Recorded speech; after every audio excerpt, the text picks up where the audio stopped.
Welcome to Under the Spotlight. Right here on Just Jamaica TV. Thanks to those who have already joined our channel. And we look forward to those who will in the days ahead. As we turn on the spotlight, here is your host, Stafford Perkins.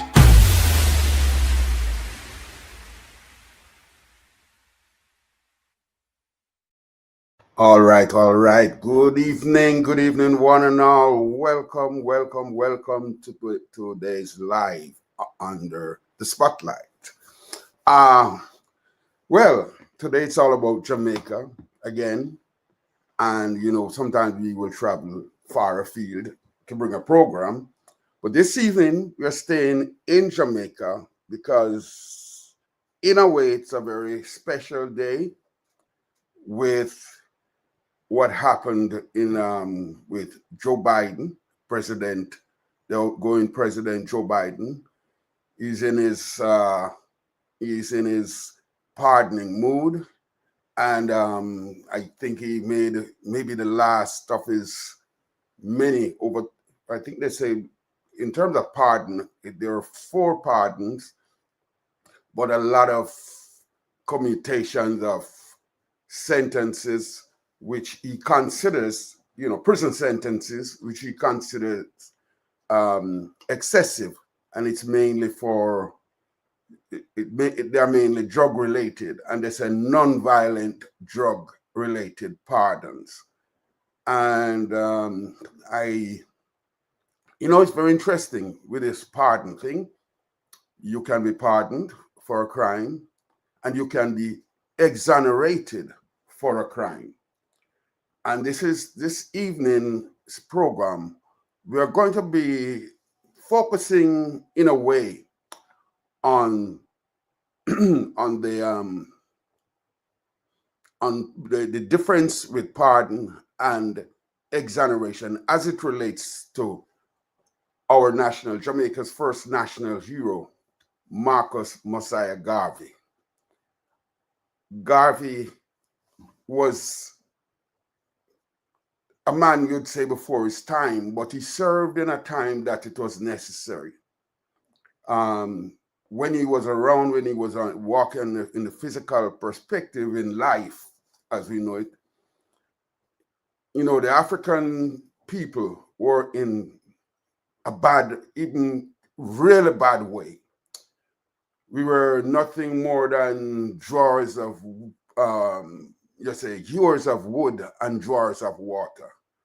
We were in slavery, not necessarily at that time when he was a chattel slavery, not necessarily chattel slavery, but we were deep into the colonialist and imperialist control of the black minds, of the black man, the black woman, the black child. Everything African was under their control of the Europeans. And they had us in such a way that we didn't even know ourselves. I think a lot of people still don't know themselves in today's world. A lot of people still, black people, African people, don't, even on the African continent, they don't know themselves. But we are going into this awakening mode, or maybe you want to say reawakening mode, because we were awake before Europeans came, and after they came, they put us to sleep. They played their little games, wizardry, and put us to sleep. You ever seen when a magician puts somebody to sleep, or which one of them? A psychologist will do something and they can put you to sleep when they want to get deep into your minds? You can control a person by putting them to sleep. In the Asian culture, they do something that they call voodoo. And the way they will do it is they can put you to sleep and control you. They can have you do anything they want. with you. And so we, back in the 19, this is comments, nobody yet. Back in the 1920s, 23 and beyond, we were sound asleep. We were put to sleep. And Marcus Garvey, coming out of Jamaica, rural Jamaica, found himself, after getting involved in the politics of Jamaica, he found himself working on as a, what they call him, a merchant, well, a sailor. He worked on ships, and he got to see a lot of the world. And the images that he gathered when he saw the black people, the condition of black people, everywhere he went throughout the globe, black people, this is by 1920s,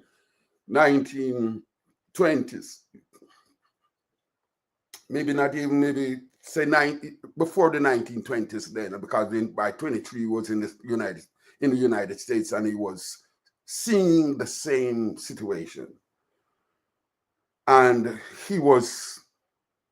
his conscience was pricked into springing into action, to doing things to try to liberate the black man, black people in general.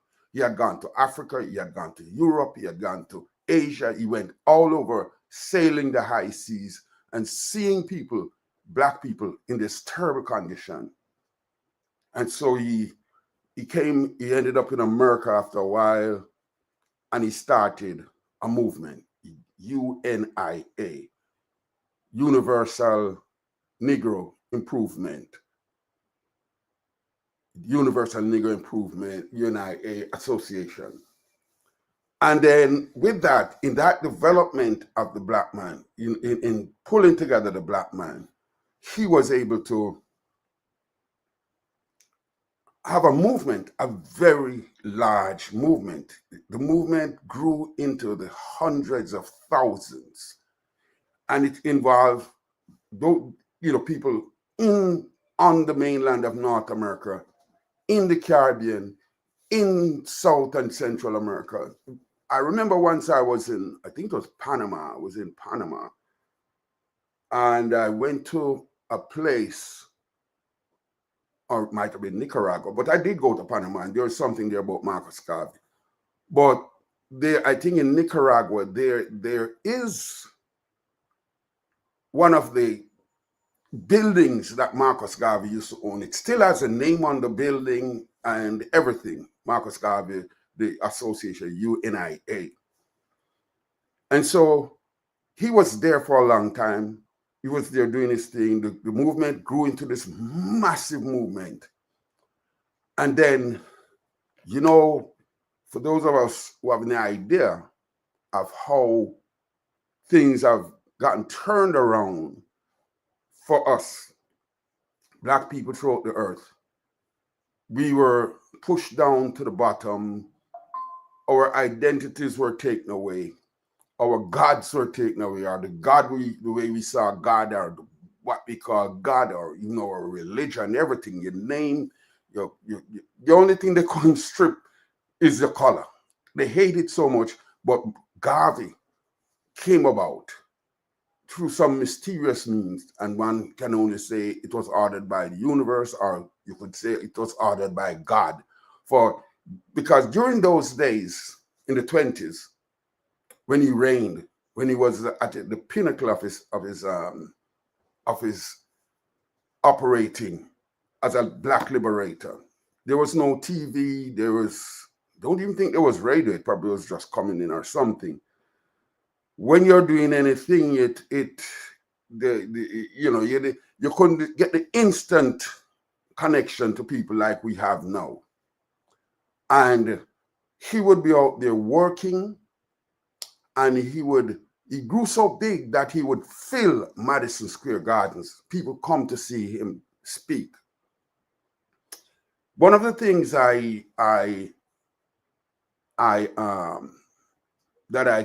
have come to learn about Marcus Garvey is when he was in, I'm trying to get my, let me get his picture up there. Marcus Garvey wanted to return. Oh, what is that? I'm not ready for that yet. I was looking for a still. Okay, give me a second. Here's my stills. Why did that one come up? All right, not sure. But, okay, let me go back here and see. All right, so here, I'm gonna get a Marcus Garvey. Just bear with me a second while I'll be talking, but I want to see Marcus Garvey. I'm gonna bring up a picture of him, and then we can continue to talk and introduce him, and then I get into some video clips. All right, one second, let me know. Marcus Garvey. Let me see if that's him. All right, here's a nice little picture of him. I bring it up. That's not even the one I want. Show. All right, that's Marcus Garvey. So, and then I'm going to start pulling in some other stuff. So Marcus Garvey was there, and get a file. I'm trying to find a file. Pull up a file. All right. So bear with me as I pull things together. Still not the niftiest with this thing, but I'm getting there. Marcus Garvey. All right. Let me do this one here. Individual acts of clemency granted in a single day by any president in. All right. So Marcus Garvey was there, and he was doing this thing, and the movement was growing leaps and bounds. But sooner or later, the system noticed him, and of course, they don't like to see anything like that where you have this movement, this big, powerful movement operating within them. I'm going to tell a little story about how influential Marcus Garvey was in his time. Marcus Garvey was he would have these very large meetings in Madison Square Garden mainly. He had some other places that he met, but when he's having this convention and so forth, very large, they're going to it's amazing how it happened, because people would be coming from all over the United States to come to these conventions in Madison Square Garden. Well, one of the times when he was in Madison Square Gardens, there was a man named Ho Chi Minh. Ho Chi Minh came from Vietnam, and he found himself in that meeting. And what he heard from Marcus Garvey that day, he left America shortly after, went back home to Vietnam, and he started that road, that revolutionary road. He went on that revolutionary pathway, and he started a movement which eventually became so powerful, they overthrew the French, threw them out of Vietnam. There's a trail in Vietnam up to this day, they call it Ho Chi Minh Trail. I think it was quite prominent during the time when the Americans were there too, because they got involved. They met Ho Chi Minh on the battlefield too. And of course, we all know, I don't need to go back over anything about that. But of course, it brought about a very, very ugly ending for America in Vietnam. And ever since, they have stayed away from that place. And I think the thing has now been patched up. Okay, I had that before. It has now been patched up. And Vietnam is one of the fast growing economies of Asia, rivaling China. Not as big as China, nowhere near yet, but they don't take anything from anybody. And I'm trying to find a picture here. This is the one I want. And if it's the right thing, yeah. I'm going to remove this one and let me see if it will override it. Right. Now, that is Marcus Garvey when he's going to, when he's having his big conventions and any big event, that's the way he usually dresses. That is what they call him the President General of the UNIA. And he was riding this carriage, sitting next to him is one of his lieutenants. And he became so powerful that he got the attention of a certain man named J. Edgar Hoover. He was the head, J. Edgar Hoover was the head of the, what I'm called, the FBI. Now you see Edgar Hoover, when you look, you see a white man. But there's a story out there about J. Edgar Hoover, that J. Edgar Hoover was really what they call a mulatto. Now, J. Edgar Hoover, he treated anything named black people. I think he treated them worse than, I don't even like to say a dog, because in America, people don't ill-treat dogs. If you do that, you get in all kinds of trouble. But we have a saying in Jamaica, we like to say, he treated them worse than dogs. Because in some society, people don't mollycoddle dogs like they do here in America. Dogs belong to the outside, and they're not. When you tell the dog to move, it better move, otherwise he's going to get hurt. And this is J. Edgar Hoover. J. Edgar Hoover was one who was responsible for bringing down Marcus Garvey, yes, eventually we'll get there. And he was responsible for bringing down Martin Luther, and he was responsible for bringing down Malcolm X, and all Medgar Evers, any one of the great black leaders, because his idea is that nobody, no black person, should rise to this kind of power. He saw them as a threat.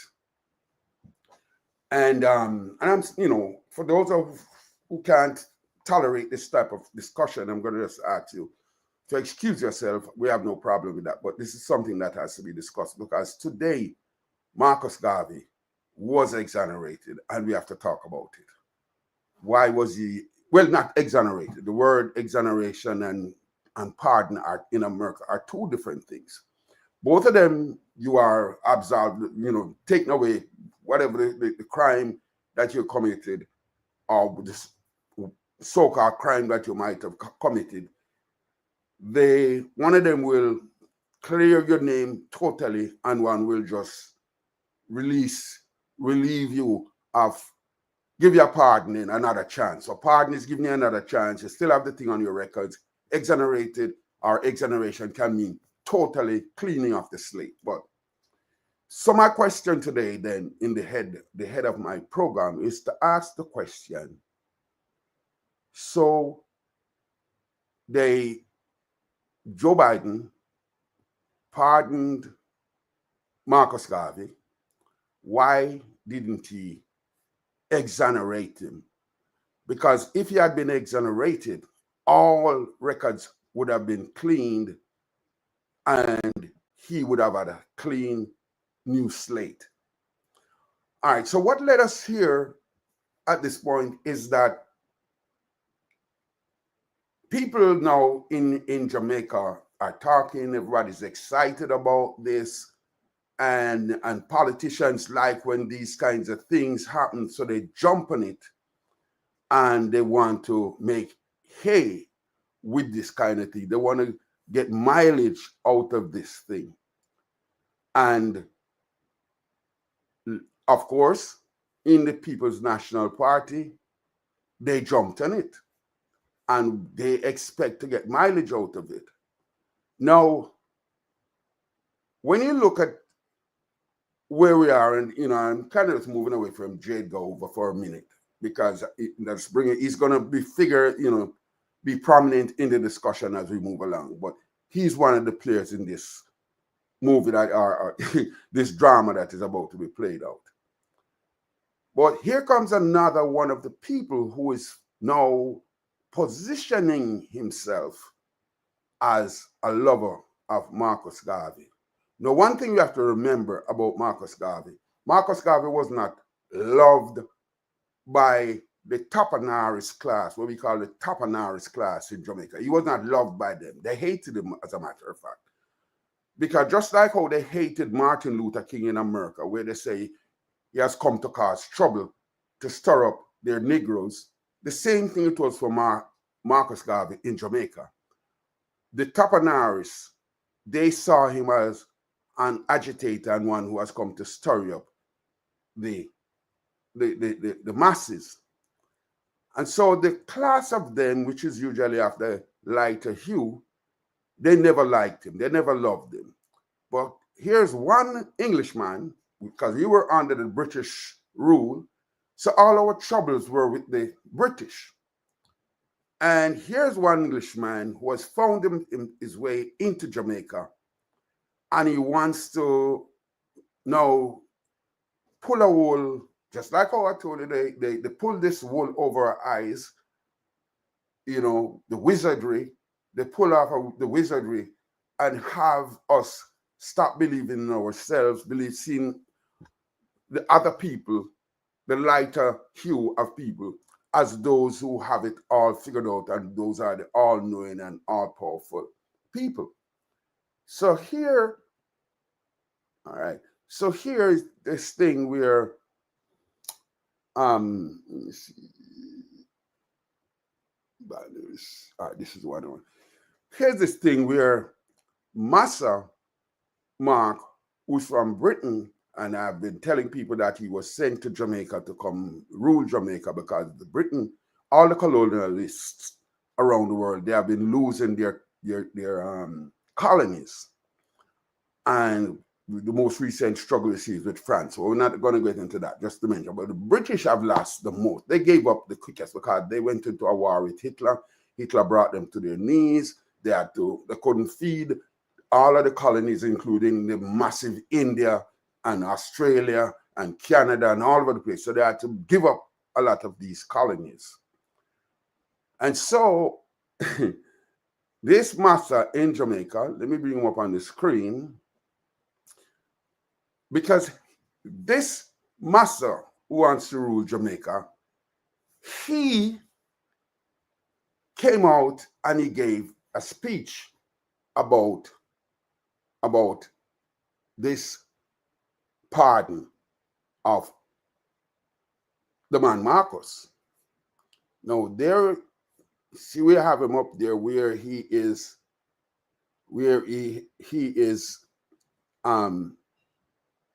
holding on to a chain because he looked at this man with a dreadlock, a black man with dreadlocks, and he said, "I'm the one who freed you. I will free you." And he's promising he's gonna free the slaves. And this guy, Big Stonehead, is playing this role to suit Massa, to say he's the subject of this ridicule. Let me start the clip with my clips with the opening and listen to Massa speak now when he's talking about this pardon of Marcus Garvey. Right, President Biden's action corrects a grave historical miscarriage of justice that had resulted from an illegal operation designed to disable the influential Pan-Africanist movement, the Universal Negro Improvement Association, UNIA, that had captured the imagination of hundreds of thousands of people of African descent. President Biden's action acknowledges the profound impact that Garvey had in shaping the narratives of freedom, equality, and justice. Garvey's principles of unity and self-determination serve to solidify and embolden the mandate of social justice movements in Africa and its diaspora, and will also encourage a new generation of Pan-Africanist advocates to assume a mantle of leadership with a renewed sense of purpose. The decision is a call to action to African peoples to advance the agenda that Mr. Garvey was promoting over a century ago. It is a vindication of the principles for which Garvey stood. Marcus Garvey, a visionary and an extraordinary Pan-Africanist, played a pivotal role in advocating for the empowerment and upliftment of African peoples globally. A Jamaican by birth, Garvey's influence transcended borders, inspiring countless individuals to take pride in their heritage, reclaim their identity, and strive for the liberation of their peoples. His ideas continue to resonate today, calling us to action and urging us to recognize our shared responsibility towards one another. Marcus Garvey's philosophies were deeply ingrained in the civil rights movements across our region and beyond. His call for a universal African identity, a call for Africans to embrace their true selves and work together for the betterment of their communities, remain as vital today as they were during the early 20th century. We have witnessed the impact of his teachings in our local context, inspiring generations to stand up for their rights and demand justice. While grave issues of inequity and imbalance continue to face African peoples and the diaspora, this action provides a beacon of hope and is an emblem of resilience and determination. Action, self-reliance, the vision of self, and the future have been the only means by which the oppressed have seen and realized the light of their own freedom. Let us continue to draw inspiration from his life and work, pushing forward with strength and unity as we strive for a brighter, more just future for all. The willingness to right historical wrongs not only restores honor to Marcus Garvey, but also paves the way for future dialogues on race, equality, and justice. Let us honor this legacy by working together towards a more equitable and inclusive world. Visit our website at pnp.org.jm. All right, so that is a PNP, People's National Party program, and we know where that is coming from. Now, I'm trying to get back to taking out some of these. I'm going to take out this one for a while, and we're going to be coming up in a little bit from this with this young lady with a report. It's going to be a lengthy report, so I'll have to pause it and, hold it for a minute and then move again. But this is before I go into this young lady and her report. This is an old report, but it's still quite relevant. And I probably should, before I go there, I probably should get the Prime Minister's version, but I couldn't find an audio of him making his speech, so I'll have to do my best in presenting what I have here as text. So, in keeping in this the way they said that now, in light of making things appear in balance, I have to present the Prime Minister Holness's version of him talking about this Marcus Garvey. And Holness, the headline. Let me just back up a little bit on the Massa Mark, the one with the chain. This one with this chain. What happened with his version is that he's saying that Garvey's pardon corrects a grave historical miscarriage of justice. Now, to me, it's a partial correcting of the thing, because as I mentioned in the beginning of my, monologue,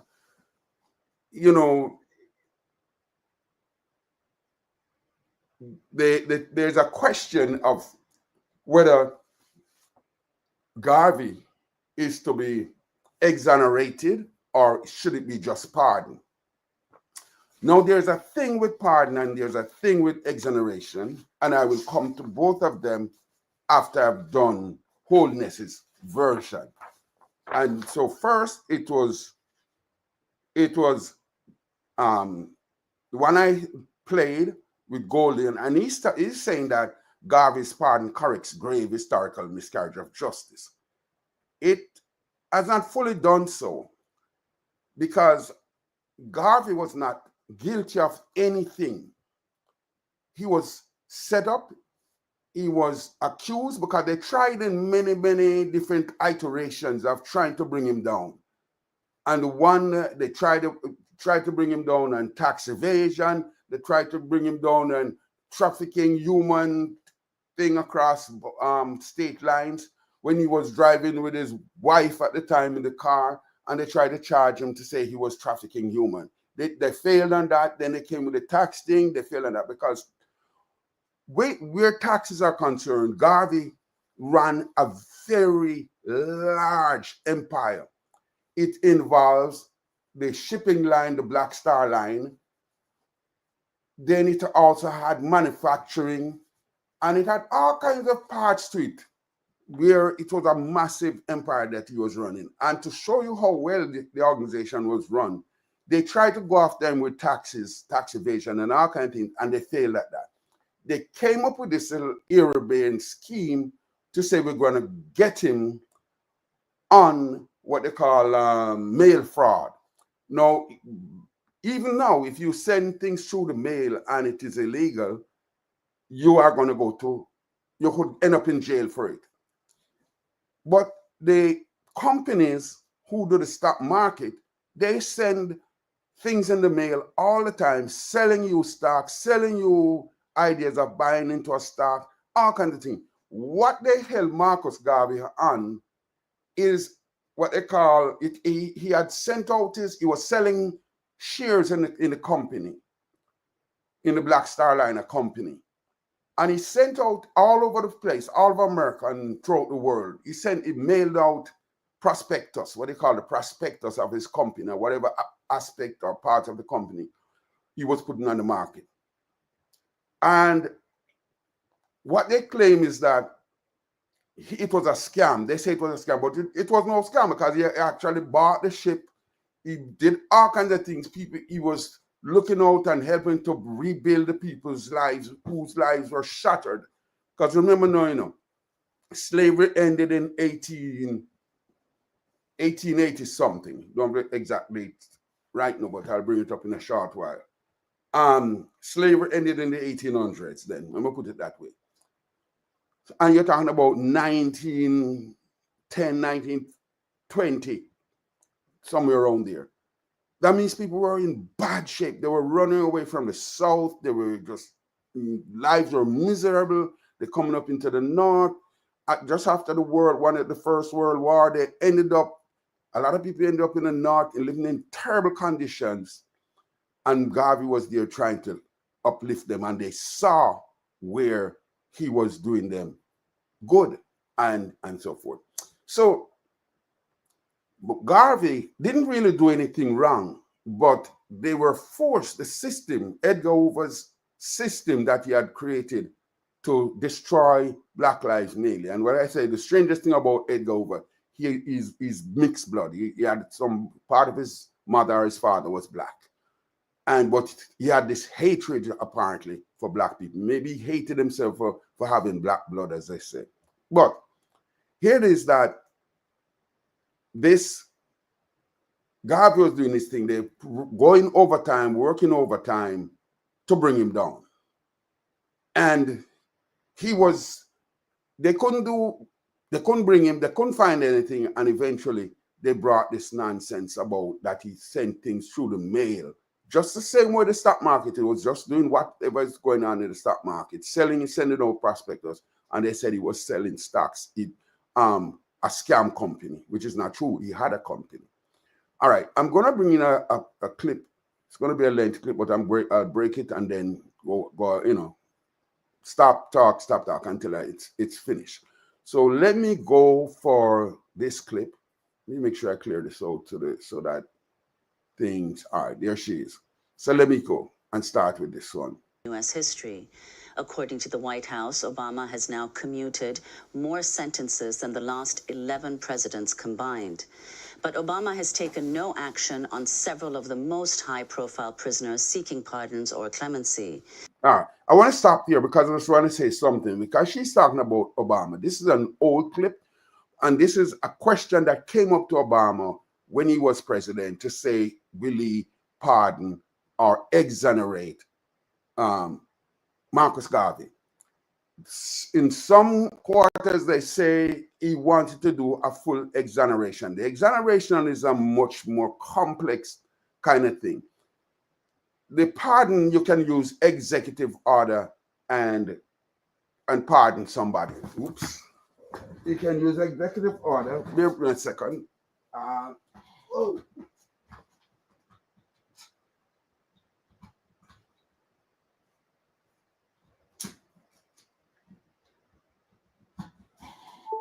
All right, sorry about that. I had to get out of there because my computer was about to go down.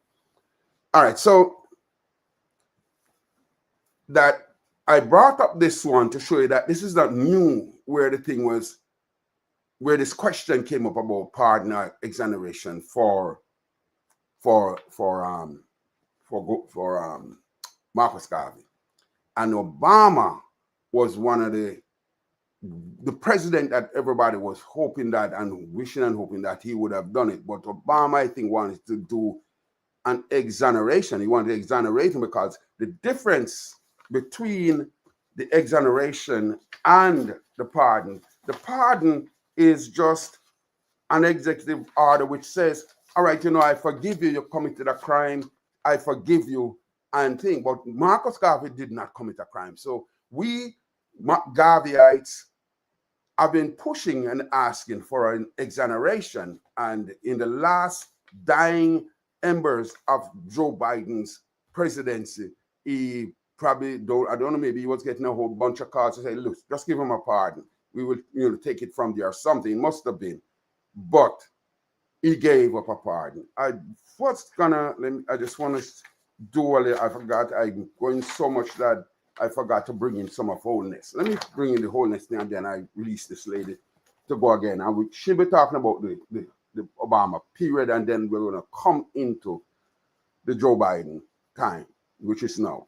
So it's a Prime Minister Dr. Andrew Holness has welcomed Sunday's decision by U.S. President Joe Biden to grant a posthumous pardon to national hero Marcus Garvey, calling it a first step toward the total exoneration and expungement of his historical injustice, of this historical injustice. That is what we are looking for. Or other person who is seeking to run Jamaica is Mark Golding, and he's saying that he's celebrating it to say People's National Party President Mark Golding says a presidential pardon granted to national hero Marcus Garvey corrects a grave historical miscarriage of justice. It has not corrected it. It has put a band-aid on it. And where Holness has separated himself from Mark Golding, he's saying that it is the first step toward the total exoneration and expungement of this historical injustice. That is what we are working toward. That is the thing that sometimes that shows up. Let me put it this way: that shows up Mark Golding over and over and over because he doesn't understand the full spectrum of the trials and troubles of the African people. He's trying to fit himself in there. And if you listen, when I just played it, and I might play it again, where he's talking as if this everything fixes everything. No, this is just the beginning.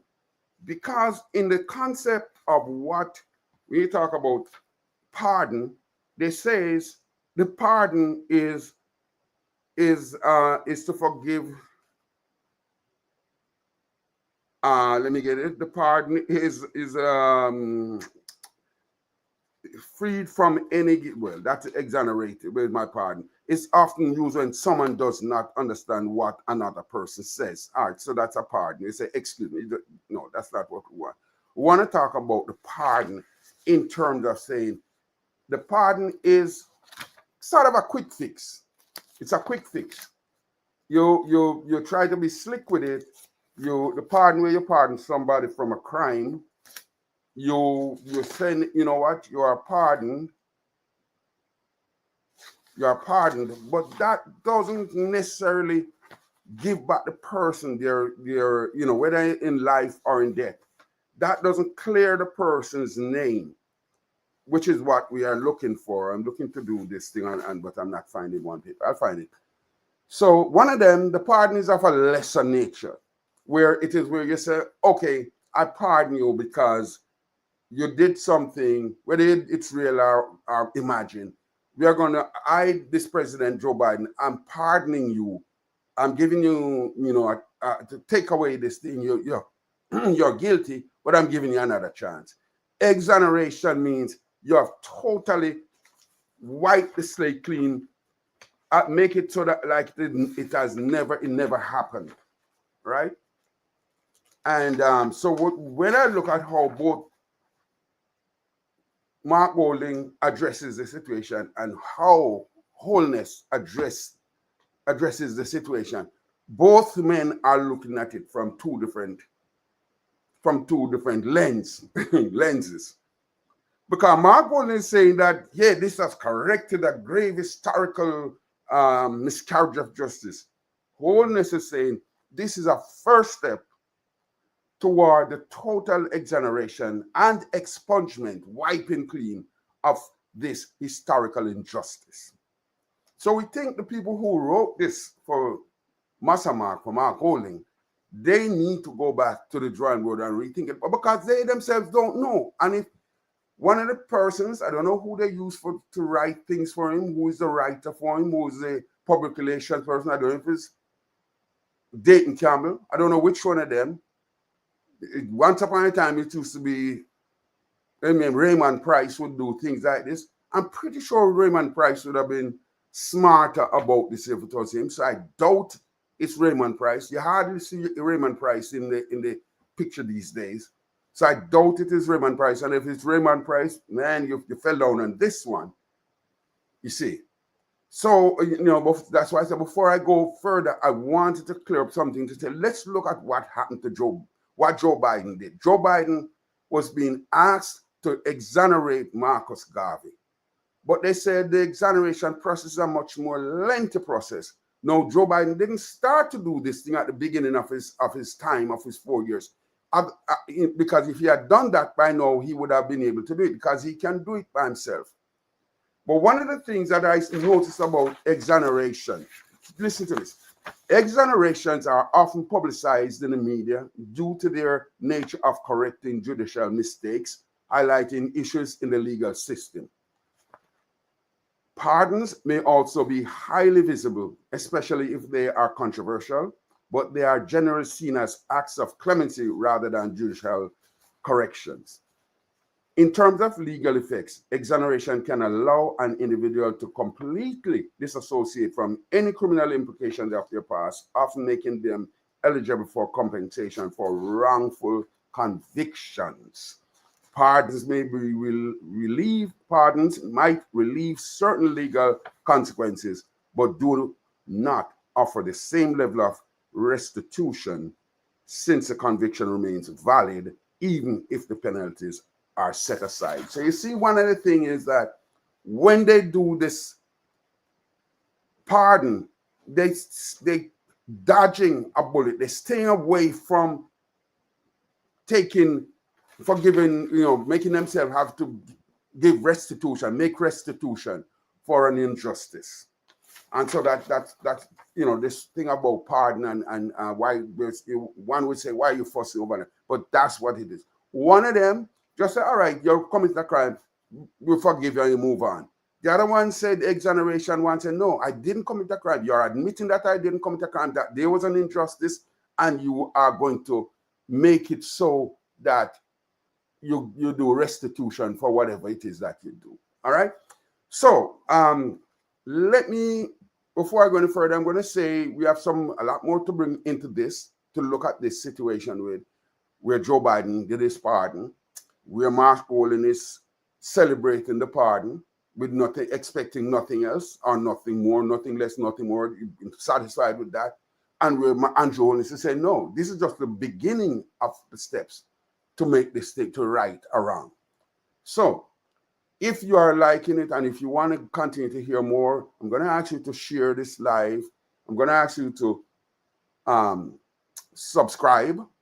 I'm going to ask you to make a comment, and and to say, give me a thumbs up or something as I prepare to go further into it, because it's a lengthy putting it and bringing it together, but because there are so many moving parts of this thing, parts to it that I have to bring everything into play for us to understand and to move forward. So this clip that I'm going to play right now, it's a report from in Obama's time when we were pushing Obama to exonerate him. And it's my understanding that is why Obama couldn't do it, or he didn't do it, because it was too involved and he was running away from responsibility, apparently, and it never happened. Good night, Miss Annette. And with, yes, Stafford remove there are some bad while pirate voice. All right, sorry. Annette. All right, I won't play it again. Promise. But I had to, I would have loved to have played Andrew Hollis's one too, but I haven't seen it yet. I've been hunting down the place all evening trying to get it, but I made sure to print out both speeches too, so I can see them as I go along analyzing them. All right. So we set up the setup here is that Golden think he was being slick and he jumped out and his people wrote this thing, but it was badly written because they don't understand the issues. They don't understand the difference of a pardon and an exoneration. Holiness gets it. His people gets it. And whoever is doing the work for Holiness, I'm telling you, you have to pay attention to these people. That's why Holiness is making this big turnaround. The ship is turning around much faster than he expected. And so they are saying this is a first step by Joe Biden. It's not the total of what we want. All right, let me go back to Mr. Obama's time. This was done back in Obama's time. Let's go back to this. On Wednesday, we looked at the cases of Native American activist Leonard Peltier and Chelsea Manning. Tomorrow, we'll talk about Puerto Rican independence activist Oscar Lopez Rivera. But today, we look at another request for a presidential pardon, this one from the family of Marcus Garvey, a pioneering figure in the Black freedom struggle in the early 20th century who inspired generations of civil rights activists around the world. In the 1920s, FBI Director J. Edgar Hoover targeted Garvey for his political activity as a leader of the Pan-African movement. Garvey was convicted in 1923 on a charge of mail fraud and sentenced to 5 years in jail. His charges and conviction effectively ended Garvey's political movement and eventually led to his deportation back to Jamaica. This is Marcus Garvey's son, Dr. Julius Garvey, of the Justice for Garvey movement, speaking in August. The civil rights movement started with Marcus Garvey. That's acknowledged by Brother Malcolm. It's acknowledged by Martin Luther King. And it's acknowledged by anybody who knows history. The president stands on that foundation. So we think that the time is now to exonerate Marcus Garvey by a presidential posthumous pardon. And that's why we're here. Thank you. And we'll be joined by Julius Garvey in just a second. President Calvin Coolidge commuted Marcus Garvey's sentence in 1927. However, the commutation still left Garvey's conviction in place. So we're going to ask Marcus Garvey's son, Dr. Julius Garvey, about his case. He's a cardiothoracic and vascular surgeon who's leading the Justice for Garvey effort. It's great to have you with us, Dr. Garvey. Welcome to Democracy Now! Thank you so much for having me. So tell us what you're doing. Well, basically, we have placed before the president a petition for the posthumous pardon of my father. And it's well documented in terms of the legal aspect of it, because that's the foundation. The moral aspect of it is separate, as is the political aspect. But the legal aspect of it was prepared by a well-known law firm, Aiken Gumpower, And they've spent almost 2 years really working on it and going through the case as it existed. I mean, there are thousands of pages, etc., as well as the appeal, which was also denied. So it's a well-prepared document that shows that there was no evidence. There was a prejudiced judge. There was perjury. The only evidence was an empty envelope, which was stamped with the black star line on it. No writing, no evidence that it was handled in any way by Marcus Garvey. Nobody knew what was in it because the person who presented the envelope couldn't remember what was inside the envelope. And also he was a perjured witness in that he was told by the prosecuting attorney to lie about the contents and whether he worked with the UNIA, etc. All right, I wanted to stop it right there. So you see, one of the first big injustice in that trial was that when they held Marcus Garvey on a charge of mail fraud, and apparently they, this is how Edgar Hoover used to work. He did a lot of shenanigans, similar to what he did to Martin Luther King, where he set up a woman to go to Martin Luther. Then he set up recordings of Martin Luther in bed with a woman, and then he tried to destroy Martin Luther by giving that tape to his wife. But Coretta Scott was a revolutionary herself, was a fighter herself. She didn't fall for the tricks, and so she never gave in to them to leave Martin. She knew that Martin's presence was way bigger than the relationship between herself and Martin. And so he weathered that storm, but that's how they work. So here's what they did they're saying, this is what Julius Garvey, Dr. Julius Garvey is explaining. This gentleman, Dr. Julius Garvey, is Marcus Garvey's son. And he is a doctor, thoracic doctor, big time doctor. And he was, he's explaining that because they had this law firm, big time law firm working on the case, they went to trial. And despite they came and they showed evidence, they still denied them on the appeal. And so this whole trumped up charge still stands. Not trying to pull Donald Trump into anything here, but the term trumped up charge. And they try to pull him into this thing, into saying that he committed a crime, and it was their little caper was destroyed, was laid bare, to say that the envelope that they presented to say that he committed a crime, when they looked, the envelope was never opened and there was nothing in the envelope. So you bring a man to trial, you found him guilty, to say that he sent out illegal mailings and mailings that went against the laws. But when they examined the trial, and he has a documentation of the trial, he has a transcript, and you could see where there was nothing in the envelope, and Garvey was convicted on that.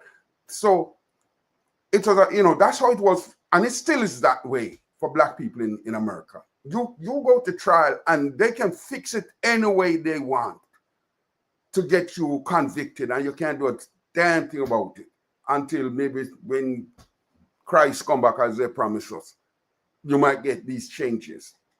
But nothing is going to be, nothing. That is the kind of stuff that the experience that the Black man went through in America. And that's what Garvey went through. And they found him guilty. They put him in prison. Coolidge was, I don't know, I'd love to learn the story why Coolidge commuted his sentence.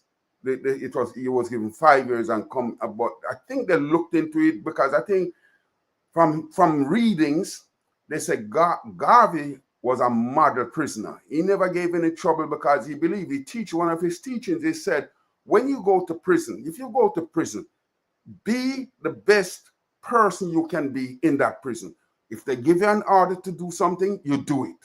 Don't resist, don't make any trouble, just because you're a captive to those people. And you have to be on your best behavior, otherwise you might suffer further, hurt. And so they saw him as this model person, because apparently, you know, he was a teacher and he was in there probably maybe teaching the other prisoners. And so he was this really great model prisoner, as they call a model prisoner. No trouble, no extra anything. And I guess somebody put in a word for him, saw him, felt sorry for him, put in a word. And Coolidge, which I bet Coolidge was no liberal, Coolidge pardoned him. And I, you know, I will have to do some digging in onto Mr. Coolidge to see, try to get to his thought process, why he did it, why he exonerated Marcus Garvey, and commuted his prison term from 5 years to 2 years, and he was set free. But guess what they did with him? When they released him, because he was still the most feared black man in America, they deported him back to Jamaica. Well, he went to Jamaica, and of course the Tapanarists down there were waiting for him, and he couldn't stick around too long in Jamaica. So he took flight and left and went to England. Because, you know, one thing, you know, sometimes you're better off in the belly of the beast than outside. Because the beast sometimes can't see inside himself. And so he left Jamaica, where he was being persecuted and prosecuted, and they were getting ready to prosecute him. I think he even went on some kind of trial or something down there too. But he left Jamaica after his trial ended. And so the Tapanarists never allowed him to settle because they saw him as one who had come to stir up their Negroes. That's what they used to call us. Let's go on with Dr. Garvey. So, you know, but before we go into all of that, for people, especially young people, who have not heard of your father, talk about the context in which all of that took place. Talk about who Marcus Garvey was. Yeah, it was a very important time because this was early 20th century. My father formed the organization Universal Negro Improvement Association and African Communities League in 1914 in Jamaica, West Indies, came to the United States in 1916. And of course, this was 1914-18 war, the First World War, the so-called Great War. And there was a large movement of African Americans from the agricultural South coming to the North because there were jobs that were available now in terms of the industrialization process to back up the war machinery. And many young, quotes, white men had gone to war. So there were many jobs up north. So there was this migration. So we had, you might say, a southern African Americans who had been subjected to, you might say, the lack of Reconstruction, where they were subjected to the black codes and Jim Crow laws and so on, coming up north, being able to be employed in the industrial process. And then, in a sense, asking themselves now, well, what is freedom? How do I manage my future? You know, I've been sharecropping. I've been subjected to Southern injustice. Here I am in the North. I mean, what is my dimension of freedom? You know, what are my citizenship rights? What are my human rights as a person?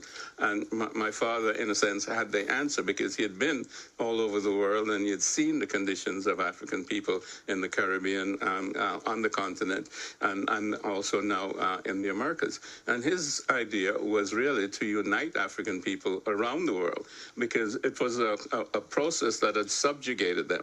Now, this was 400 years of slavery and you know, 50 or so years of colonialism.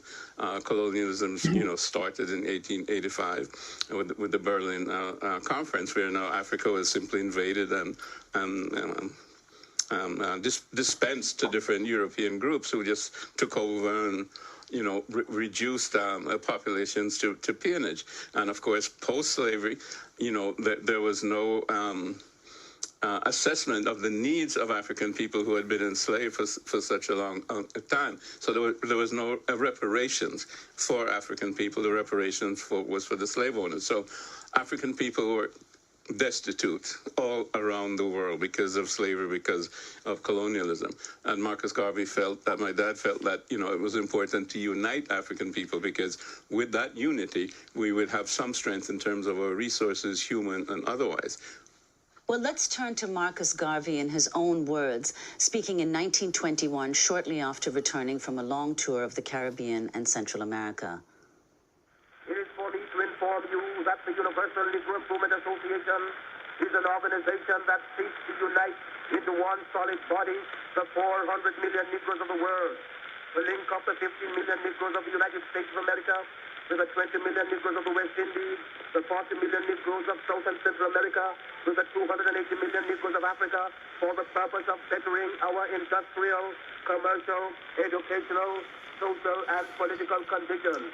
As you are aware, the world in which we live today is divided into separate race groups and distinct nationalities. Each race and each nationality is endeavoring to work out its own destiny to the exclusion of other races and other nationalities. We hear the cry of England for the Englishman, of France for the Frenchman, of Germany for the German, of Ireland for the Irish, of Palestine for the Jew, of Japan for the Japanese, of China for the Chinese. We of the Universal Negro Improvement Association are raising the cry of Africa for the Africans, those at home and those abroad. There are 400 million Africans in the world who have Negro blood coursing through their veins. And we believe that the time has come to unite these 400 million people for the one common purpose of bettering their conditions. And let's go to more of Marcus Garvey from July 1921. We want to unite the Negro race in this country. We want every Negro to work for one common object, that of building a nation of his own on the great continent of Africa.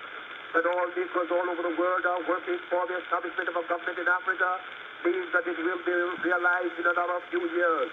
We want the moral and financial support of every Negro to make this dream a possibility.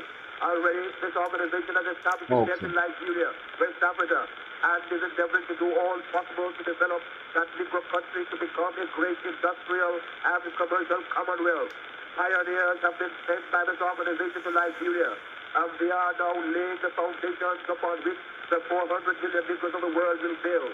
If you believe that the Negro has a soul, if you believe that the Negro is a man, if you believe the Negro was endowed with the senses commonly given to other men by the Creator, then you must acknowledge that what other men have done, Negroes can do. We want to build up cities, nations, governments, industries of our own in Africa, so that we'll be able to have a chance to rise from the lowest to the highest positions in the African Commonwealth. That was Marcus Garvey speaking in July 1921. So, Julius Garvey, can you tell us what happened to him and what you're calling for now, and whether you think there's any prospect that Obama will grant a posthumous pardon?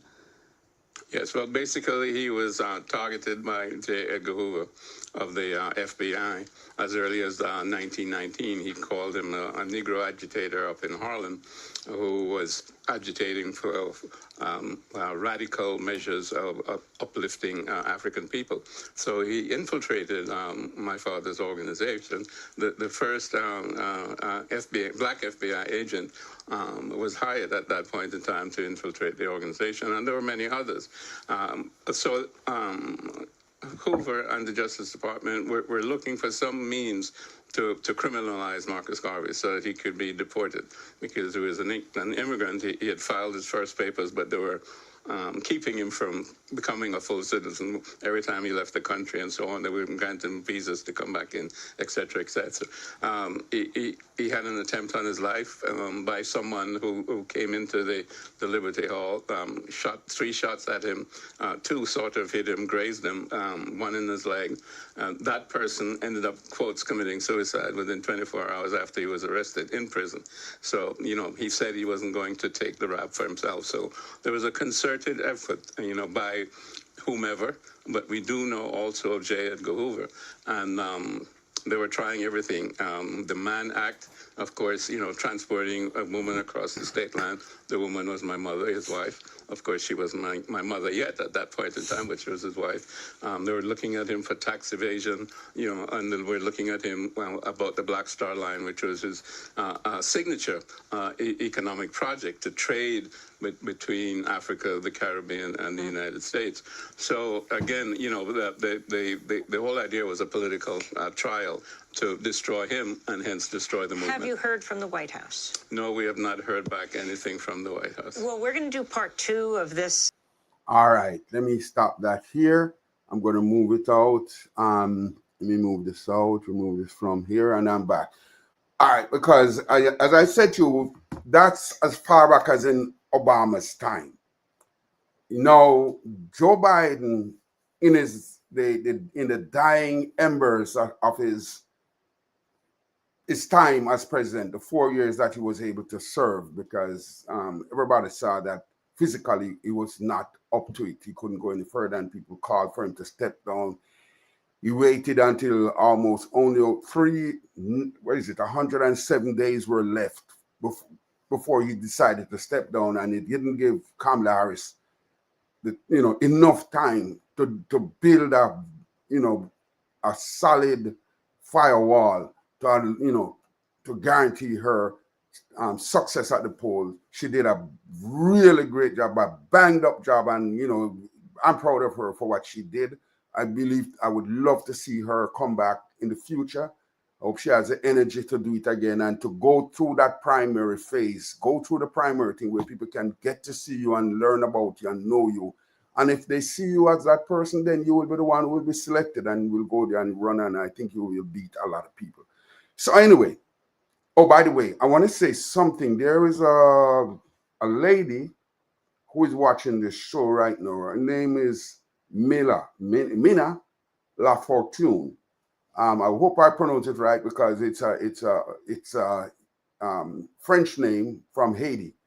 All right, I would want to say a Haitian name, which is French influenced, but maybe it is pronounced a different way. Mina, I'm going to ask you if you could do me a favor, call me on that number that I gave you, because I'd love to bring you in the studio, but I don't want to go try messing around with things that I might not be able to do. I might even mess up things. It's not a part of the system. It's a new system, and some aspects of it, I'm not clear on it as yet. So I'm going to ask you if you could call me on that number. You see scrolling at the bottom of the screen, 631-320-5534. Please call me on that. And then let me see, because you are asking a very important question in your comment. Right. Please call me. It will come up on either the screen or on my phone, and I could bring you into the room, into this discussion, because you're asking a very relevant question, and I'd love for us to touch that issue, that point that you brought up. You're asking for me to highlight Garvey's development plan for African people.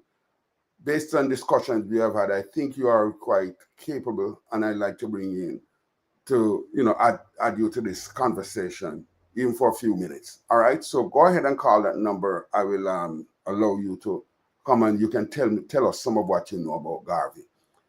Marcus Garvey, before I get back into the, nice. The good thing, this thing is, yes. All right, Miss, to send a voicemail, press 2. All right, let me try this. I think I heard it, guys. Are you there? Yes. Great. Thanks for calling, because this topic is not the Ray topic. This is serious discussion. This is serious talk. And when we do programs like this, they stay around for a long time, and they have the same meaning, just the way I went out and grabbed things off other people's things. People will come here and they will use it for different purposes. So when we try to get the thing right, from start. So you asked me a very relevant question, if I could bring in some of his developmental thing. I want to say before you do that, Mina is a singer, and she has records, she has recordings out there. And I heard a recording today of her doing a Marcus Garvey song. And I said, wow, that really sounds good. She's a friend of my wife, and I met Mina because we were soldiers out there doing good work for charity. She had her own charitable organization. You can tell me a little bit about it. And I had my own, I was a part of a charitable organization, and we met along the way. You attended my function, and I think I might have even attended one or two of your own functions. But we want to talk about Marcus Garvey.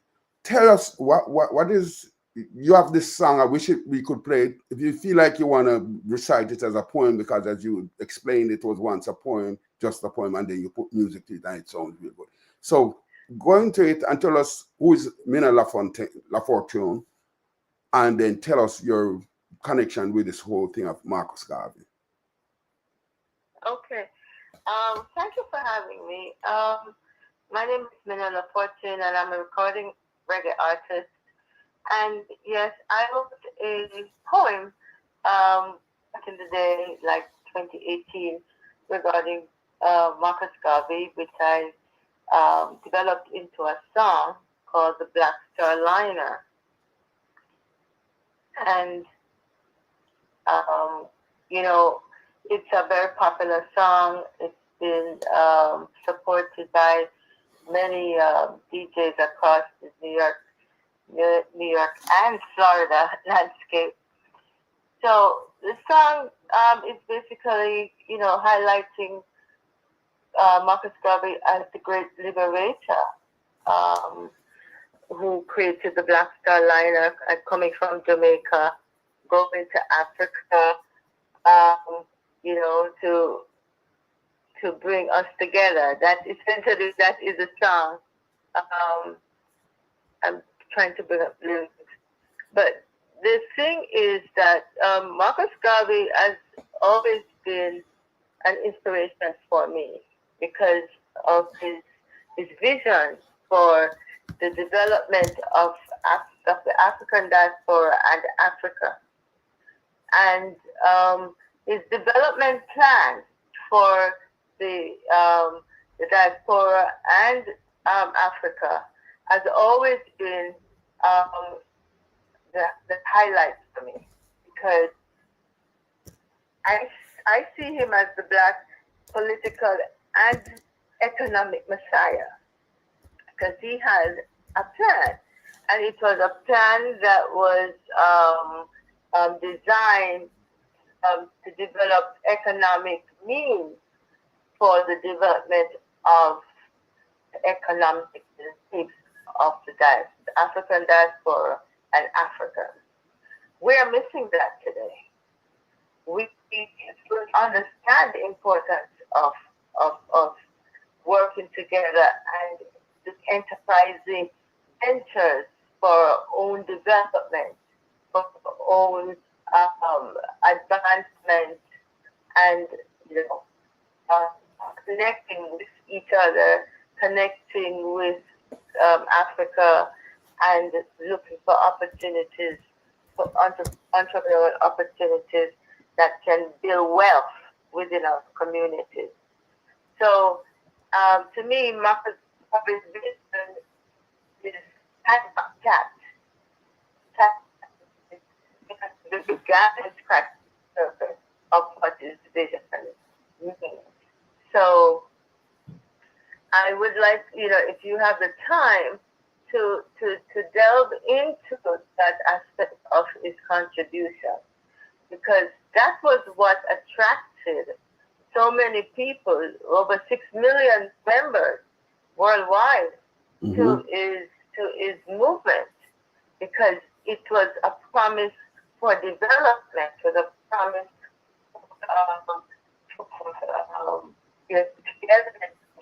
for a vision that gave hope and aspirations at a time when there were none for Africans in the diaspora and Africans at home. So it is, to me, still relevant and should be pursued and encouraged. And as Toots says in his last album, trip to Africa, is because that's where we are going to realize the potential of ourselves and the potential of the diaspora and the potential of working together with Africans on the mainland. Yeah. Well, you know what? One of these days because we're going into Black History Month, and we can, maybe, because I think I've been here. What time is it? No, I've been here a while. No, and I don't necessarily like. I'm into 9:30, 8:30. I started 9:30, so I'm gone out over now. I just had to restart one of my the channel that I get things. I push out this program on, and that is Instagram. I do live on Instagram too, and they oh man, I wish I could capture this thing. It's gonna move a picture of you right here, and let me see if I can get it. So you know, I am going to I'm trying to capture you while I'm talking to you. So because the first one I spoke come up with it's gonna come because I think I captured it now. All right. So because the first one I had, oh jeez, the first one I had was it had like a graphics kind of thing, but this one as a more naturally you, and I'm gonna try to get it out there. I want to say to people while I try to capture her picture, I'm going to say to people, for those who you want to tell people how they can find you, Minna, while I do this. My music is on YouTube. My name is Minna. If you Google my name, you'll see all my music, my videos, my songs, and my albums. I've completed 2 albums already, and I'm working on my 3rd, which will be released sometime in March. And it will include the Black Star lineup, which is the song you were making reference to. And they can listen to my music on iTunes, Spotify, Apple Music, iTunes, and Amazon Music. My music is on all online music platforms, so it is accessible, and I have several,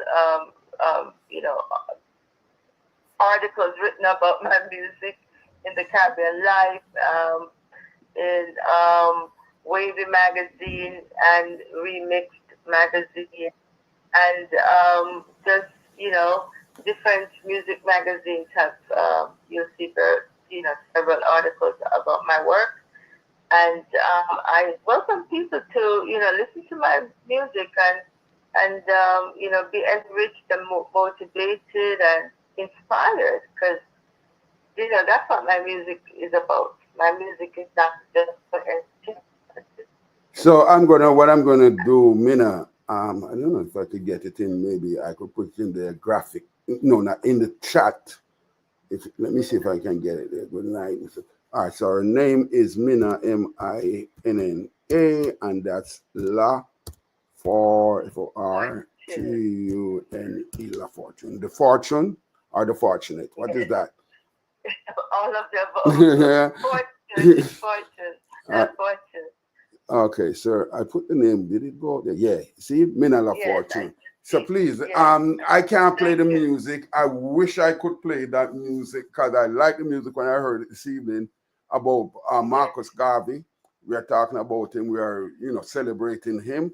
And if you just go to YouTube, and look for it, and the title of the song is Marcus Garvey. Is that it? The title is Black Star Liner. The title is the Black Star Liner. The Black Star Liner. Let me write that in the thing. The Black Star Liner. All right. So let me ask you, Minna, when did you first? About what age did you first get interested in, like a Marcus Garvey? Well, my parents told us about Marcus Garvey from I was a child. But I do remember that there was this,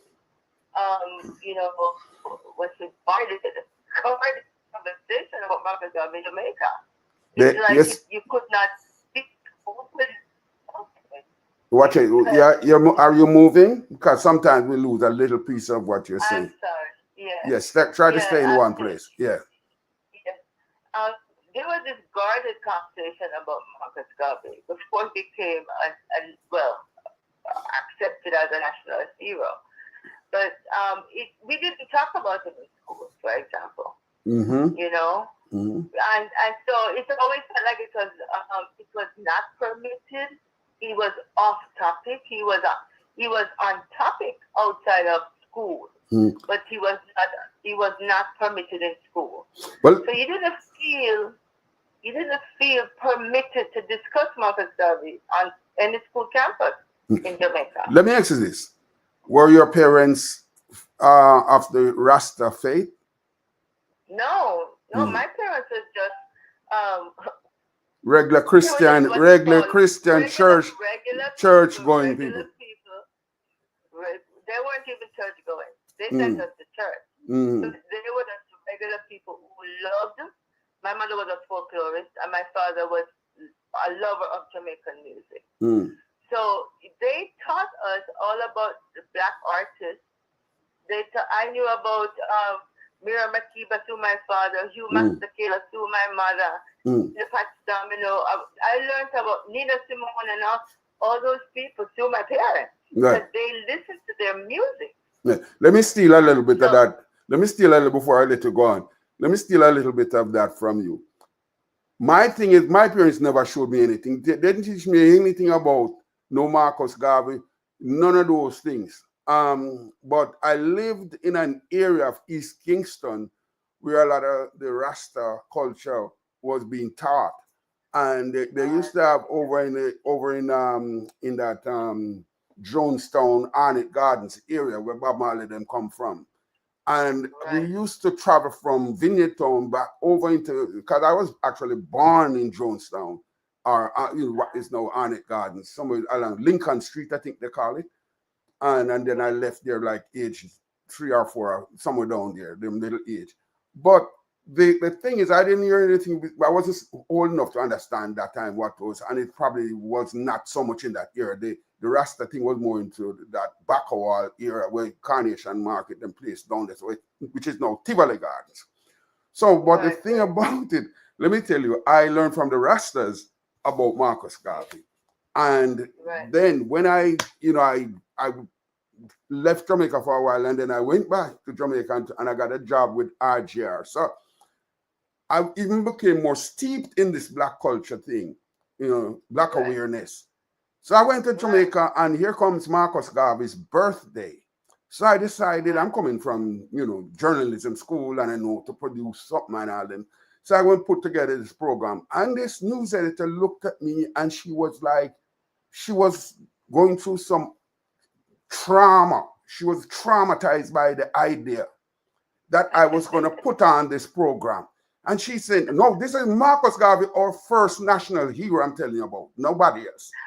She was traumatized. Oh my God, I can just hear Mr. DePaz now. This Mr. DePaz is what we call now the Tapanaris. Oh, I can't believe, I can't, they're going to call me up in these meetings and I don't know what I'm going to do. And I was saying, what the hell is this? This man is a national hero, and you can't put on a program with him, a little documentary program, radio documentary. That's what I was alluding to. There was exactly. When I heard you say that, I remembered my own experience. There was an unspoken rule that you could talk about him in your circles, but not with them, not with the parents and them regular people. Yeah, exactly. It was taboo. My parents were not like that. My parents were very progressive to Black culture and Jamaican culture. My mother was a folklorist. She told duppy stories and folk stories. So, and she was the one who first sang to me and inspired me to sing.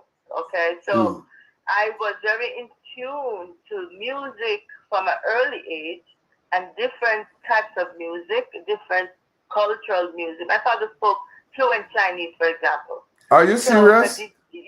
Yes, wow. he did, because he was a merchant. Oh. He was one of those merchants who traveled around the country selling everything from a pin to an anchor from the Chinese merchants. So he was in communication. Well, he worked with them, Mr. Mu, by East Road, okay, and he spoke fluent Chinese with them. So I was exposed to different culture and exposed to different music from an early age, and to Marcus Garvey, because my father spoke about him and my mother spoke about him, but we did not speak about him in our schoolyard, for example. Right. Hold on. Let me. It was like it took. No. I'm sorry I cut it there, but I just want to ask people. just I say to people, if you're interested in what is happening here right now, I'm going to ask you just share this program, subscribe to this program, like this program, make a comment, make comments, because it helps to build the program. We have grown a lot since I started this maybe 2 years ago, and I'm looking at almost 1 million subscribers right now. Not subscribers, sorry, viewers over the period, and so and it is growing. Just to say how many people have been viewing this thing, this subscribership is up there like 12,000 or something like that, and growing.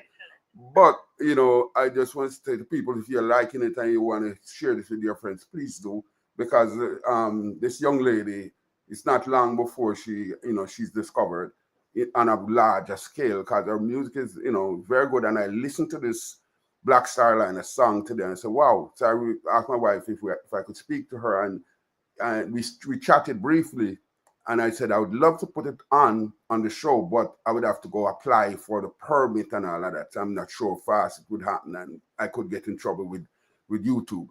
So I hope I've written her name, Mina von Lafortune, and her song, which is really good, Marcus Garvey song, The Black Star Line. All right, Mina, if you can catch up back where you are, go back and let's see if we can, get into it a little more. Yes. So I must also add that the Rastafarians, they were the ones who helped, as my generation, to understand more about Marcus Garvey. They made us understand it. They taught us. Understand that he was not someone to be feared. Yeah. But was someone that we should study, someone that we shouldn't be ashamed of. We shouldn't be afraid to talk about. And that was someone we should go and research some more. Yes. They gave us the license to do that because they had embraced him to the point where they revered him. And then when Burning Spear came out with his song about remember, those are yes.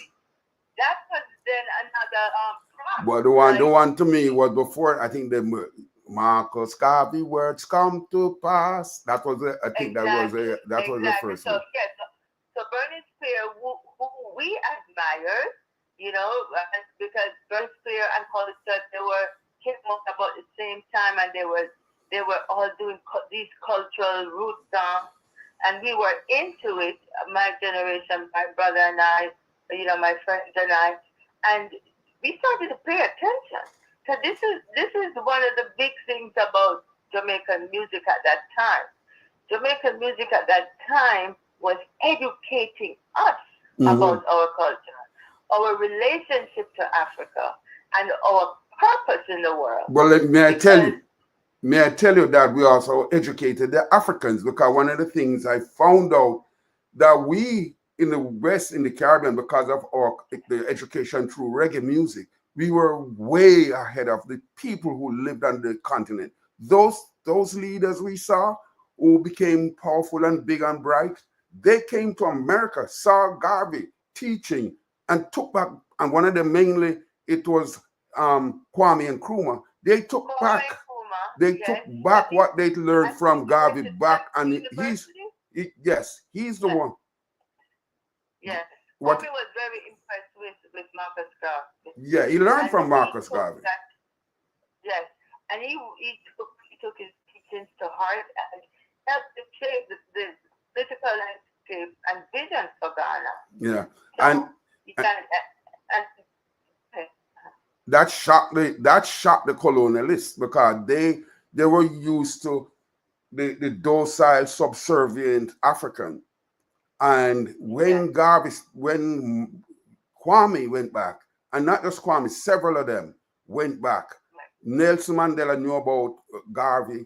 A lot of the great, even what's his name, Kenyatta, and those people, they learned about Garvey, and they went back, took it back, and then they started educating their people and lifting them up.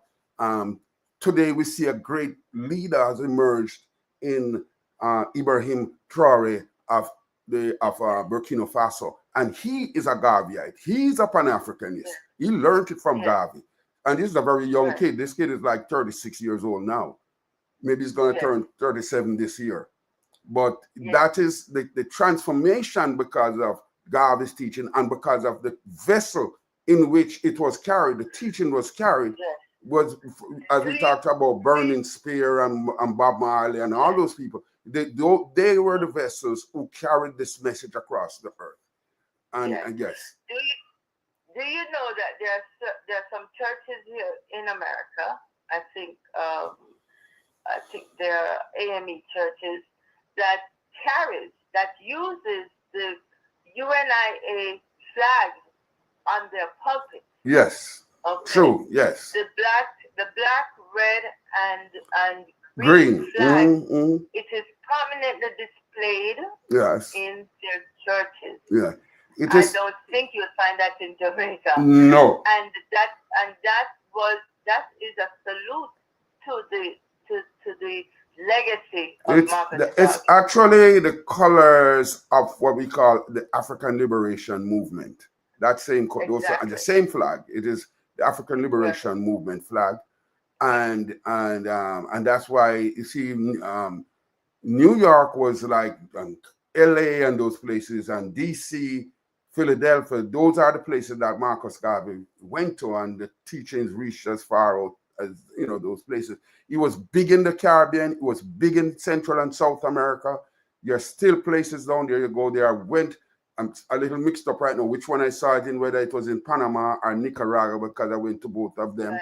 And I saw it. I think it was Panama, though, that I saw the building, the Marcus Garvey building is still standing in that place, because yes, it's Panama, because we went to a market and the people in there, do you know they still sound Jamaican, the people in those places who live in the Jamaicans who moved when they were building the Panama Canal. You go there, they talk exactly the way you hear Jamaicans sound. That was the first Caribbean Federation, de facto Caribbean Federation. That was the Panama Canal. Right. That was the first integration of Caribbean nationals. Right, and you go in and you're going to the market, and the same way as the Coronation Market set up, that's how the market set up. And do you know those people were born in Panama? They were born to the Jamaicans who came to the Panama. So it's not like they came from Jamaica, they came from Jamaica and went to these places. No, they were born in Panama. Right, but they sound exactly. They follow the Jamaican news every day. They're heartbroken when they hear the crime and the murder and all that. I chatted with them. I went there and I chatted with them, and they were heartbroken every time they hear it. But they are very much into Jamaica. Yes. I also read that during Juneteenth, the very first Juneteenth celebration and celebrations after that, they would make a special salad in honor of Marcus Garvey. Wow. Yeah, they would make a special, salad. I don't remember the ingredients right now, but they made a special salad, a part of this meal, to celebrate the UNIA and Marcus Garvey. Wow. Well, I could see how easily that could be. Yeah, they could. That's easy because you could red tomatoes. Then you have the green lettuce, or some kind of, maybe what they call it, that spinach, green, nice dark green, and then you could get the red. Let me say the red and the green, and the black beans are even olives, if you're into that, are black beans. Yeah. Exactly. Yeah. Just to know how entrenched the connection to Marcus Garvey and his legacy and the UNIA was in America and the Americas and the world over. These are symbolism of his legacy and how entrenched, the whole movement was in the lives of the people. Yeah. Marcus Garvey is a person that I'm extremely proud of. I feel that our contribution to the development of America in terms of civil rights, the civil rights movement as Caribbean Americans is understated, and we have a responsibility to highlight this at every occasion that we get now, and we should continue, because it's important for others to know not only that we came for a better life, we helped to develop this country. Mm-hmm. And understanding that our involvement moved the needle. Mm-hmm. But we Involvement moved the needle to a greater to form a greater union. Yeah. And to bring about our better angels as human beings. Yeah. Well, so we need it is a responsibility though. So I appreciate you doing this program and so inviting me in the program. Yeah, I appreciate that because it's an opportunity for us to educate our own and those who are listening that are not of Caribbean or Jamaican heritage, of the contribution of Caribbean Americans, in the person of Marcus Garvey and others, Christopher Carmichael, Trinidad, and Shirley Chisholm, and all these other persons that helped to develop the United States of America. Don't forget the side by side by the champion. Don't forget the Colin Powells and the what's her name, the Vice President Kamala Harris, and a whole and the judge out in DC and Yvette Clark. This is the legacy of Marcus. These people stand on the shoulders of Marcus Garvey. Because it was actually people like Yvette Clark who went to Joe Biden and convinced him to do what he did. Because the way it came over and the way it came out, it's a last minute dying embers of his time in office. And that this last spark was there, and he just come out and announced it that he would be pardoning Marcus, and that is why I don't think he understood it enough to go deep into it and to say, you know what, we need to exonerate, because if he had exonerated Marcus, that would be a bigger, much bigger celebration. People are excited about it, and that will come in time. And I believe it will come. Yeah, it will come in time. I hope that he would have done it. I'm very pleased that I was wrong. Okay, but so we did it, and therefore it has opened the door. Yes, I'm sorry. I'm sorry. Maybe Barack should have looked at it and said, "Listen, I can get a half a loaf now." Later on, when we're in a position, Barack could have done it in his first time around, but I think he was just too scared of the people who were just barking at him. I don't know if you remember how ugly it was with the teabaggers and all of them, how they went after him. And he became a very scared person in his time. But, give thanks that somebody has come forward and has done part of it. We make a bigger step. And I think we have gone quite a bit now, Miss Fortune. I want to say, you have your detractors in these things, and we have what I like to call the parlor slaves who will come out and say some stuff, because when I told them and I went into the thing to say, hey, somebody didn't understand this thing between the exonerated and the pardon, and somebody was celebrating the pardon, like, this is it, we got what. No, this is just the beginning of what should have happened. Well, you could write it up to exuberance, Yeah, because I was super. I think it's not just exuberance. I think it's ignorance. I think it's more ignorance, because it's a lack of knowledge, a lack of awareness of who the man is, because they didn't teach them in school. Every day, I remember. I like to touch the corns of these people. I remember when I met PJ Patterson down in Medgar Evers. He came to a meeting when he was just taking over, and he pledged to us that he's going to make Marcus Garvey in school, make it be taught in school. There will be no school like Marcus Garvey. And I never saw where he even made one day of effort to make that happen. So that's why the people are, if you think that it was a dearth of information out there, no, it's even worse, because the songs they're putting out now, they're not the kind of songs we heard in the 70s and the 80s. You understand? The stuff that these kids are putting out for music is ridiculous. I want to lay the responsibility of what's going on today in the music at the adults. Because we made a big mistake and we have to admit it.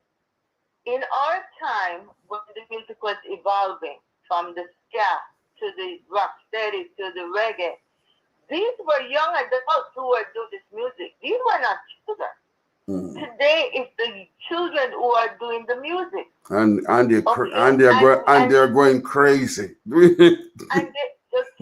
they're doing what they have learned. Well, yeah, what we what we taught. We do in terms of mentoring them. Yeah, and we have to share the responsibility for that. Mm-hmm. Because that is one of the things that is missing. Because there were more mentorship among the young Jamaican artists than it is today. Because I'm telling you about the Rasta movement. When during the 70s, it was Rasta was big. You could go in a lot of different places. You could go to poetry sessions. You know, when young Muta Baruka them just come and Michael Smith and those people just coming, and you could go to sessions, poetry sessions all over the place.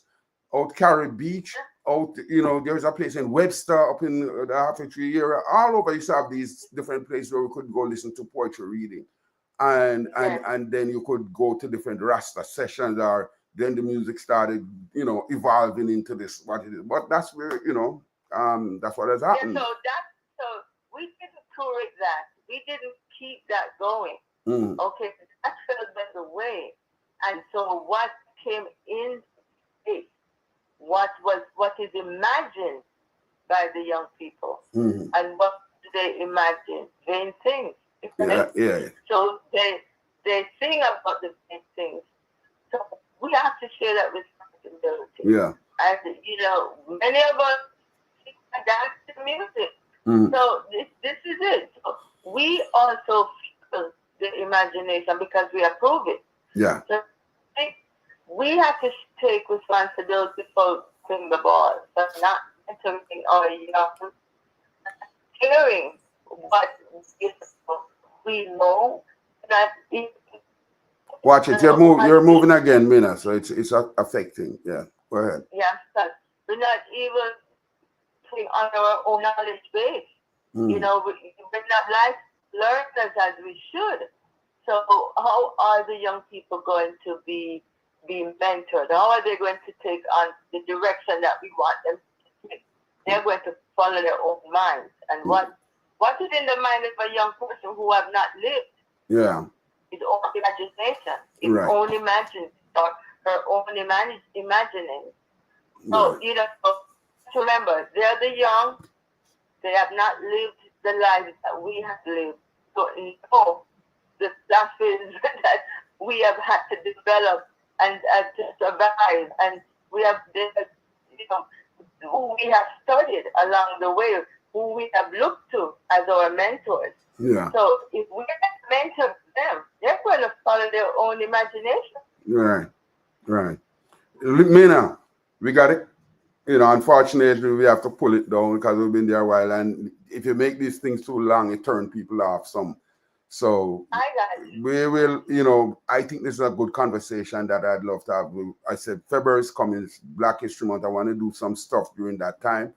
And we can use it as a, you know, a teaching tool during that time to bring forward, bring up these great Black people like a Marcus Garvey, because this is a time he was there when there was no internet, no I don't even know if they had telephones at that time. They might have. Yeah, but he had his newspaper. They had news, and he established the newspaper, and that was the internet. That was the internet copy, and people used to read a lot more. So maybe that's what is happening. Children, that's the young people not reading, and they just listen and to any nonsense, and they grab onto it, and now all them do is curse. Then when they make a song, them do a whole of curse words, and that is the song. That's what they do. They're just into shock and awe. Yeah. So, madam, you are one of the people who keep the fire burning, keep the lantern, you know, along with there are still some great reggae singers out there. I'm not even going to attempt trying to remember their names. A lot of the young reggae singers, I'm really good, and I love all of them. Yeah. So let us group of things available, but we could do better. Yeah. We could do better. Let us take leave of this one. I want to say thank you for coming on, and it's very short notice, and you did well. I enjoyed listening to you, and I hope others out there did. Thank you. I'm gonna ask Thank you for having me. Yes, and I look forward to you joining me again sometime soon. February is coming, Very Black History Month, and I want to keep the fire burning. Thank you so much. Thank you, man. Have a great night. Thanks a lot. Yeah, bye. You too, and good night to your audience. Yeah, sure. Thank you. Yes, everybody, that was Miss Mina LaFortune. I think she got married to Asian, and that's why she came by that name. But she's Jamaican, and she made that connection with the Haitian, and she's putting out some music, and they're sounding good. And I think she's gonna sometime get discovered and blow up the place, and hopefully she can still find the time to come sit with us and talk her experience and all of that. Thank you, everybody, for joining, for being there for us. I'm streaming over 3 different platforms. One is Facebook, one is YouTube, one is Instagram. All of them are not going to be recorded in one place, but I will see people in YouTube, I'll see people in Instagram, I see people in Facebook who were there. I want to thank everybody for coming. A lot of you stayed until the end.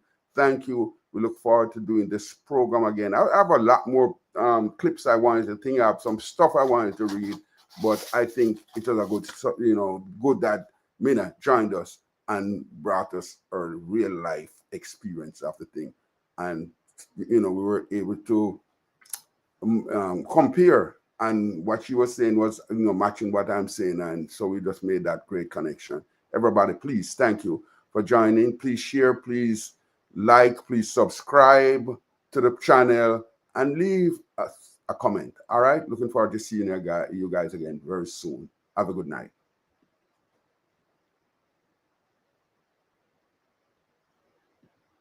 Oh, think.